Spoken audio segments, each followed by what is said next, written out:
Los orígenes del tarot. Hacia mediados del siglo XV, no mucho después de que aparecieran en Europa las primeras referencias escritas a cualquier tipo de naipes, un artista llamado Bonifacio Bembo pintó para la familia Visconti de Milán un mazo de cartas sin título ni número. Esas imágenes forman el mazo clásico de un juego italiano conocido como tarocchi. 4 palos formados cada uno por 14 cartas, más 22 cartas que muestran diferentes escenas que más adelante fueron llamadas trionfi, en castellano triunfos. Ahora bien, muchas de estas 22 imágenes pueden ser interpretadas simplemente como un catálogo de tipos sociales del medioevo, tales como el Papa o el Emperador, para designarlas con los nombres que tuvieron luego, o bien como amonestaciones morales comunes por entonces, como la rueda de la fortuna. Algunas representan virtudes como la templanza o la fortaleza.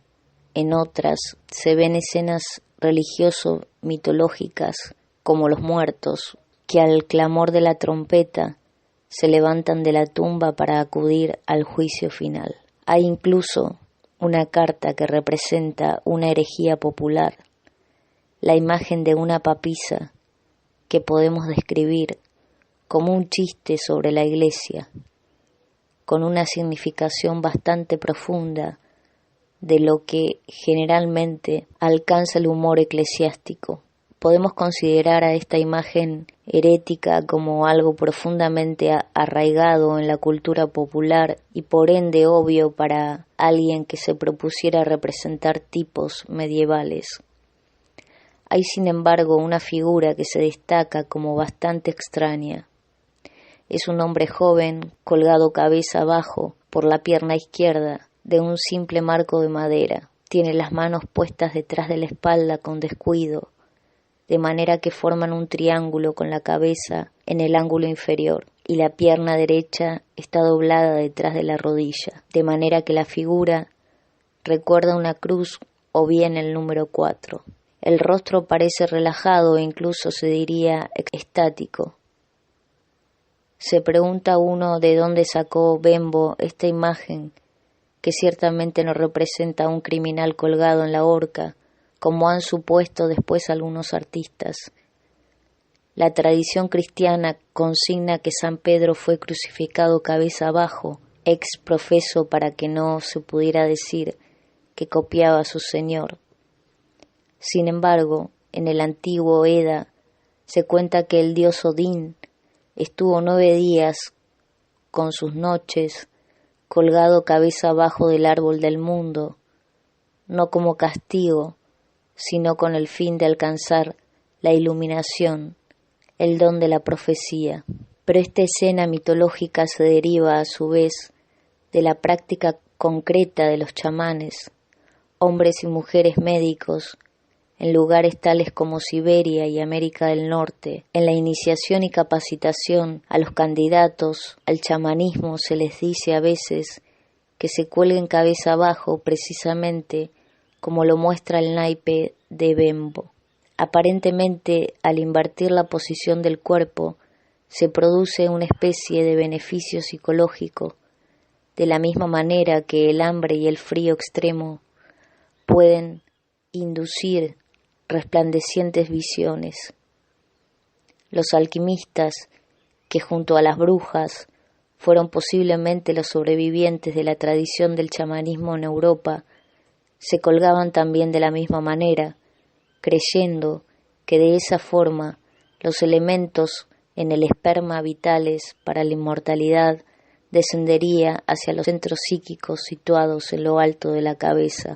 Además, ya desde antes de que Occidente empezara a tomarse en serio el yoga, todo el mundo conocía la imagen del yogui cabeza abajo. ¿Quiso Bembo simplemente representar a un alquimista?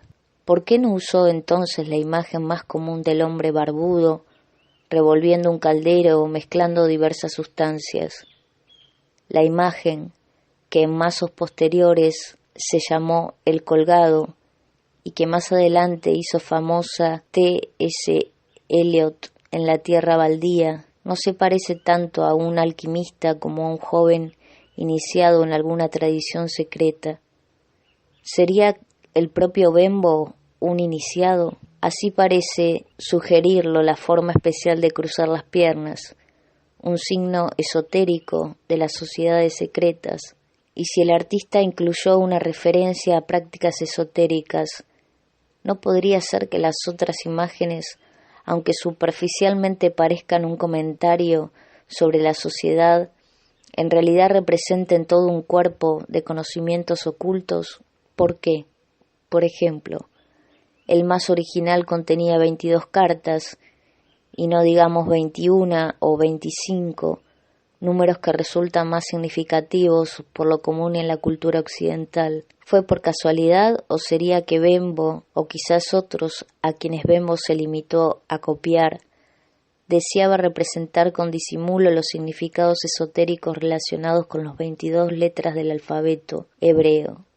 Y sin embargo, si en alguna parte hay alguna prueba que relacione a Bembo o a la familia Visconti con un grupo ocultista, nadie la ha presentado para que sea examinada públicamente. Una rápida mirada a las asombrosas correspondencias entre el tarot y el cuerpo de misticismo y conocimiento ocultos de los judíos, llamado colectivamente la Cábala, demostrará de qué manera esotérica, a pesar de la falta de pruebas en firme, la Cábala se explaya extensamente y de modo muy profundo sobre el simbolismo del alfabeto hebreo.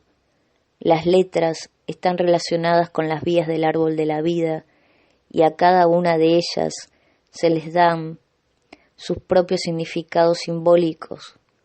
Ahora bien, el alfabeto hebreo contiene, como ya señalamos, 22 letras, el mismo número que los triunfos del tarotí. La Cábala profundiza también en el significado de las 4 letras del nombre impronunciable de Dios, YHWH, que representan los 4 mundos de la creación, los 4 elementos básicos de la ciencia medieval, las 4 etapas de la existencia, los 4 métodos de interpretar la Biblia y así sucesivamente. Y en cada uno de los 4 palos de Bembo hay 4 cartas que representan personajes cortesanos. Finalmente la Cábala funciona con el número 10, los 10 mandamientos y las 10 sepirot, estados de emanación en cada uno de los 4 árboles de la vida. Y los 4 palos contienen cartas numeradas del 1 al 10. Hemos de asombrarnos entonces de que los comentaristas del tarot hayan afirmado que el mazo se originó como una versión pictórica de la Cábala, sin sentido alguno para las masas, pero poderosísima para los elegidos. Y sin embargo, en todos los millares de páginas de las biografías cabalísticas no aparecen ni una palabra siquiera sobre el tarot. Los ocultistas han reclamado para las cartas fuentes secretas, tales como una gran conferencia de cabalistas y otros maestros, realizada hacia 1300 en Marruecos, pero nadie ha presentado jamás pruebas históricas de que tal conferencia haya tenido lugar, y lo que es aún más irrecusable, hasta el siglo XIX los propios comentaristas del tarot tampoco mencionan la Cábala. Por último, naturalmente, la secuencia de los nombres y de los números, tan vital para sus interpretaciones, vino después de las imágenes originales. Si aceptamos la idea de Carl Jung sobre los arquetipos espirituales básicos estructurados en la mente humana, quizás podamos decir que Bembo bebió inconscientemente en vertientes ocultas del conocimiento, lo que permitió que más adelante otras imaginaciones establecieran las relaciones conscientes. Sin embargo, correspondencias tan exactas y tan completas como los 22 triunfos, las 4 cartas cortesanas y las 10 restantes que integran los 4 palos o la posición y el rostro estático del colgado, parecían ser un esfuerzo excesivo incluso para una fuerza tan poderosa como el inconsciente colectivo. Durante años se consideró los tarochi principalmente como un juego y en menor medida como un recurso adivinatorio. Más adelante, en el siglo XVIII, un ocultista llamado Anthony Cour de Gebelin declaró que el tarot, como los franceses llamaban al juego, era un vestigio del libro de Thoth, creado por el dios egipcio de la magia, para transmitir a sus discípulos la totalidad del conocimiento. La idea de Court de Gebelin parece mucho más fantasiosa que verosímil, pero en el siglo XIX otro francés, Alphonse Louis Constant, conocido como Eliphas Lévi, estableció el vínculo de las cartas con la cábala, y desde entonces se ha profundizado cada vez más en el tarot, con el resultado de que en él se ha ido hallando cada vez más significados y más sabiduría, incluso mediante el estudio intenso y la meditación se ha encontrado la iluminación. En la actualidad vemos en el tarot una especie de senda, una vía hacia el crecimiento personal mediante el conocimiento de nosotros mismos y de la vida. Para algunos, el origen del tarot sigue siendo una cuestión de importancia vital. Para otros, lo único que importa es que a lo largo de los años se han ido sumando a las cartas más y más significados. Pues Bembo creó, de hecho, un arquetipo, ya sea conscientemente o de manera profundamente instintiva, más allá de cualquier posible sistema o explicación detallada. Son las imágenes mismas, modificadas y elaboradas con el correr del tiempo por diferentes artistas, lo que nos fascina y se adueña de nosotros, y de esa manera nos atraen al interior de ese mundo misterioso que en última instancia es imposible de explicar, solo se puede vivenciar. Al interior de ese mundo misterioso que en última instancia es imposible de explicar, solo se puede vivenciar.